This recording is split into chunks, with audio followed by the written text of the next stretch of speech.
El Señor esté con ustedes. Y con tu espíritu. Les proclamo la buena nueva de nuestro Señor Jesucristo, según San Lucas. Gloria a ti, Señor.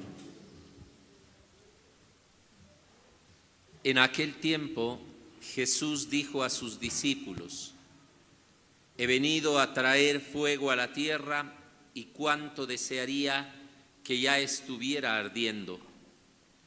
Tengo que recibir un bautismo, y cómo me angustio mientras llega.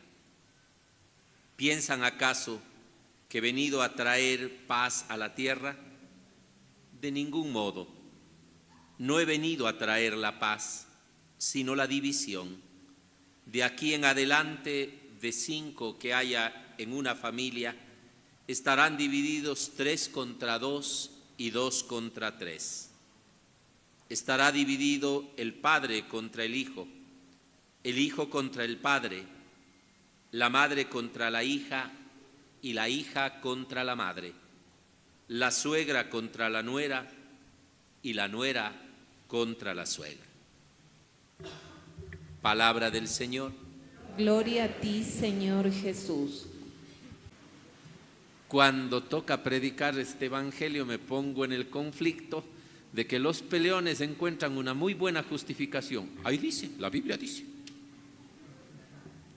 Por eso hay que aclarar bien la razón y la motivación de esta división, la razón y la división de este fuego.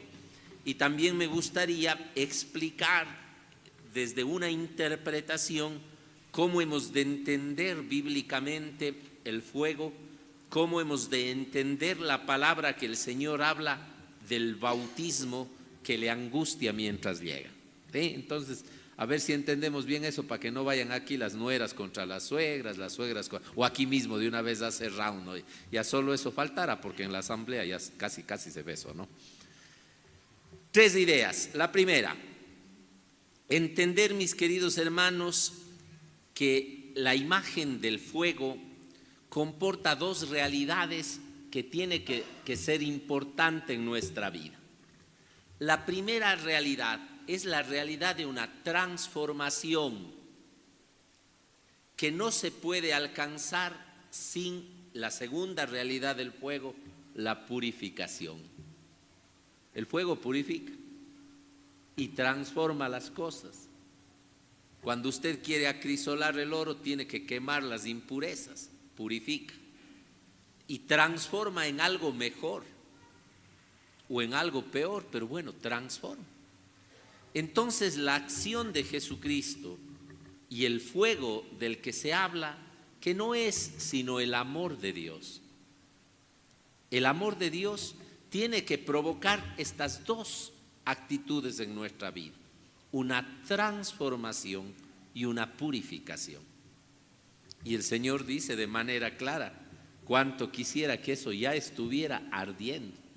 Como no quisiéramos que arde el corazón de cada uno de nosotros, influenciados de ese Espíritu Santo, guiados y adueñados totalmente de la palabra de Dios para poderla hacer en nuestra vida. ¿Se acuerdan ustedes las hermanas que vivieron la experiencia? Bueno, como está la cámara, mejor les veo allá, ¿no es cierto? Están atrás. ¿Se acuerdan la experiencia que ustedes tuvieron con el texto bíblico? Y uno de los partes más lindas del texto de Maús, de los discípulos de Maús, dice: cuando ellos reconocen al Maestro, no ardía nuestro corazón cuando nos hablaba por el camino, quemaba con el fuego del amor de Dios, un fuego capaz de transformar la vida nuestra en un antes y en un después. Pero, segunda idea, esta transformación, esta purificación necesariamente va a traer también dolor. Por eso Jesús habla del bautismo. ¿Cuánto tengo que recibir este bautismo y cómo me angustia mientras llega?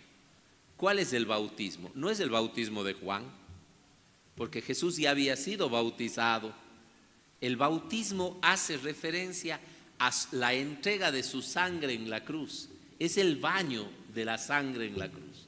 Es la muerte de Jesús. Si uno quiere ser transformado y ser purificado, tiene que también estar dispuesto a vivir ese bautismo con dolor, que implica dejar una vida anterior de pecado. Y no solamente un conflicto interior que me genere a mí dolor, porque seamos claros, para ser mejores tenemos que esforzarnos en todo ámbito. En el ámbito deportivo, ningún atleta va a ganar una medalla, un trofeo, dedicándose a dormir y a comer salchipapas, papas fritas o canguila y mirando la tele todo el día. Tiene que esforzarse. No creo que haya un estudiante, tal vez por ahí algún genio, pero de esos bien genios, que no estudie, que no se esfuerce, que no realice un trabajo. Todo exige esfuerzo. Y no se diga la perfección, la santidad, exige mucho más de esfuerzo. Y muchas veces, no solamente, repito, con nosotros, con el conflicto que encuentra nuestra debilidad frente a nuestro anhelo, el anhelo de ser mejores y nuestra debilidad se confrontan. Encima de todo es con los demás. ¿Saben por qué? Y esta es la tercera idea. Y a esto hace referencia realmente con la confrontación desde el Evangelio. Porque el que vive según la ley de Dios necesariamente va a ir contracorriente, viviendo contra la lógica de este mundo. Ir con Dios significa ir en contra del demonio y en contra del mal. Así es que si usted quiere ser bien visto por el mundo, no va a poder ser del agrado de Dios. Y si usted quiere ser bien visto por Dios, no va a poder ser bien visto por el mundo. Y usted tiene que optar por dónde va. Y como Dios es tan bueno y es un Padre tan misericordioso que respeta nuestra libertad y nuestro designio, te permite y me permite a mí que hagamos lo que nos dé la gana. La PG, la purísima gana. Mal pensados son algunos. Lo que nos dé la gana. Pero tenemos conciencia, tenemos razón, tenemos voluntad y tenemos una hermosa revelación de la palabra en quien hacemos nuestra vida. Quien se edifica en el mal va a terminar mal. Quien se edifica en lo vano, en lo frágil, va a terminarse derrumbando. Pero aquel que se edifica, vean qué linda es la primera lectura de la carta de San Pablo, ¿no? A los Efesios, cuando dice que tenemos que estar edificados, ¿no? Edificados y cimentados en Cristo. Edificados en Cristo. Quien se edifica en Cristo se mantiene. ¿Está claro entonces por qué la imagen del fuego? ¿Por qué la imagen del bautismo? ¿Por qué nosotros vamos a entrar en conflicto con el mundo?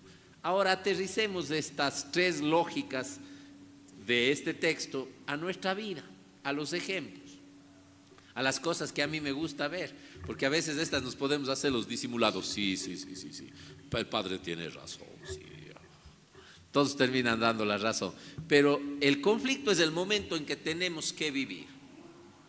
Veamos hoy, ¿qué está pasando en nuestro país? En nuestro país hay una complicidad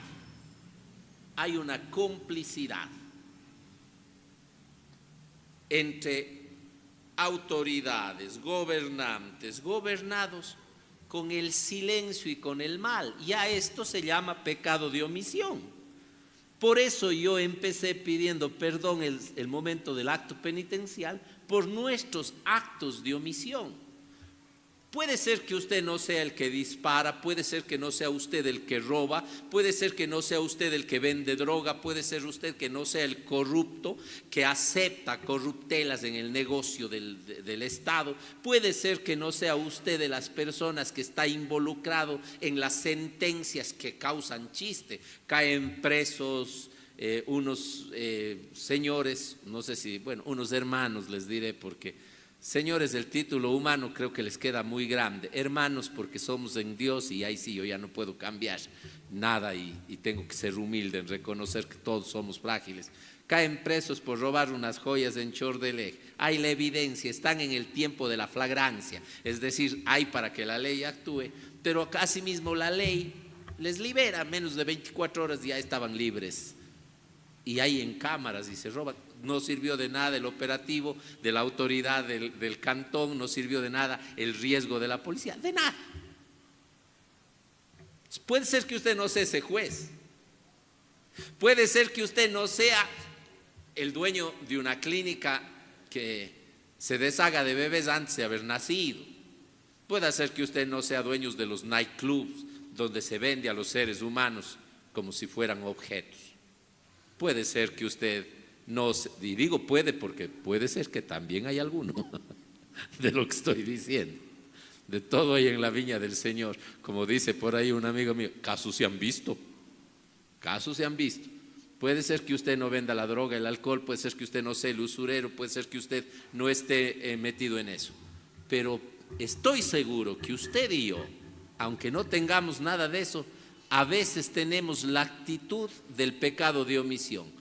Hacer los que no vemos, hacer los que no sabemos, hacernos los que no queremos hacer nada para cambiar esas cosas. Y es más, muchas veces con nuestro silencio y con nuestro disimulo, apoyando todas esas cosas. Y eso es un problema serio y nos quejamos del mundo que está. Y como los ejemplos sencillos son los que más me funcionan a mí, porque no tengo mucha inteligencia para hilar demasiados conceptos largos. ¿Qué pasa en su casa? Es que si no entendemos así, ya no sé cómo explicar. El problema soy yo. No digo que no me pueden entender, sino yo ya no sé cómo explicar. ¿Qué pasa si en su casa cada uno de ustedes se dedica a romper cosas, a regar cosas, a dañar artefactos y a botar basura? Y puede ser que alguien no haga nada de eso, pero lo que ve hacer, ya está. Como las mamitas de trapo. Yo a quienes les llamo mamitas de trapo, eso es aprendido de mi mamá. A las mamás que dejan que desde el niño chiquito ya les mande, les grite, les muerde, les pega, les insulta, hace lo que quiere, una psicosa, que no tiene ni 30 centímetros. Sí, me explico. A ellas mi mamá les decía mamitas de trapo, ¿no? Entonces, y la mamita de trapo ve que el hijo rompe, ya, pobrecito, es que es tiernito. Y ve que el grandote fuma, llega borracho, hace cosas, ay, es que está en una edad, pobrecito, ya que disfrute. Y ve esto, y ve el otro, y todo el mundo va ensuciando la casa y la familia. ¿Cómo va a estar esa casa? ¿Cómo va a estar esa familia después de un tiempo? No va a dar gusto entrar. Es lo que pasa en nuestros barrios, es lo que pasa en nuestros parques, puede pasar en las iglesias. Dejamos que dañen, que ensucien una cosa. A veces me preguntan a mí, dicen, ay, aquí había bastante graffiti, ¿cómo hizo? Fácil, nos ha tocado pintar 5, 6, 7 veces. Pero si te dejas ganar, te ganaron.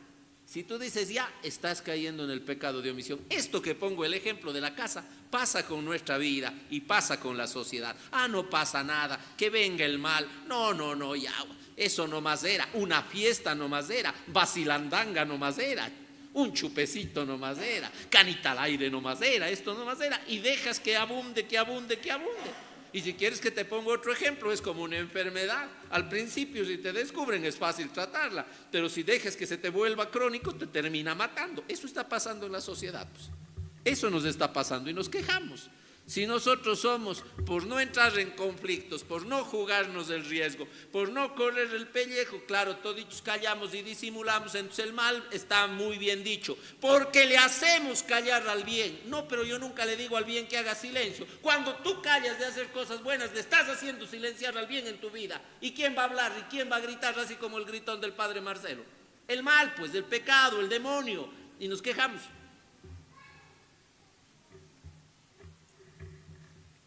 Y claro que hay consecuencias, porque si hay gente valiente, muchos de nosotros somos cobardes, pero hay gente valiente. Hoy día a mí me estaban dando el descanso en paz y sabían, por ahí un TikToker se ha equivocado, matan a un sacerdote que habla muy duro contra el narco, contra las cosas allá en México, él es mexicano, pero se llama Marcelo, y Pérez termina con Z. Entonces alguno ha pensado que soy yo y saca por ahí un TikTok. Ya habían unos 3 o 4 llorando. Sí ha habido 3 o 4 que me quieren, pensando que soy yo. No. ¿Por qué? Porque sin duda tocó la conciencia de alguno.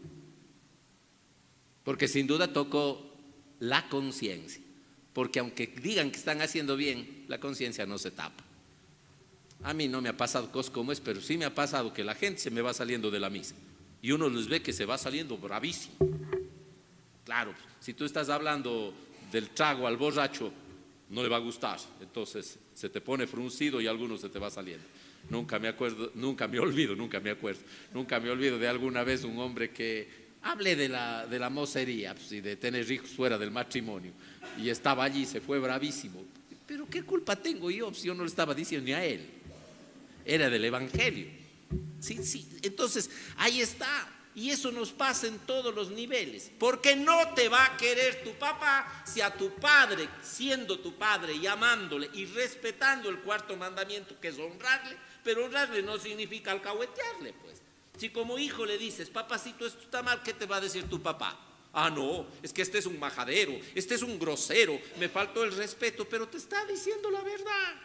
Y entonces ahí entra el conflicto, padre contra hijo, hijo contra padre. Pero en el fondo es el conflicto del bien contra el mal, del que defiende el bien y hace el bien, versus aquel que hace el mal y defiende el mal. Y ahí está. Entonces no podemos ser. Sin motivo se enojan con el cura.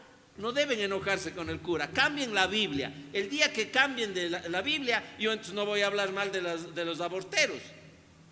Pero es que el padre solo ese tema, pero es que es el tema que está matando millones, 40 millones en un año. Eso no está bien. ¿Cómo me callo? ¿Cómo me callo de la violencia en este país, de la corrupción en este país?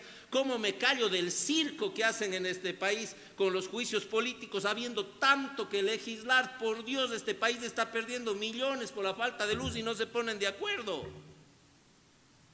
Y no estoy santificando ni al Ejecutivo ni al Legislativo. Y nosotros podemos quedarnos calladitos. Es que se ha de enojar conmigo el presidente, es que se ha de enojar el asambleísta, se ha de enojar mamá, se ha de enojar papá, se ha de enojar mi mejor amigo.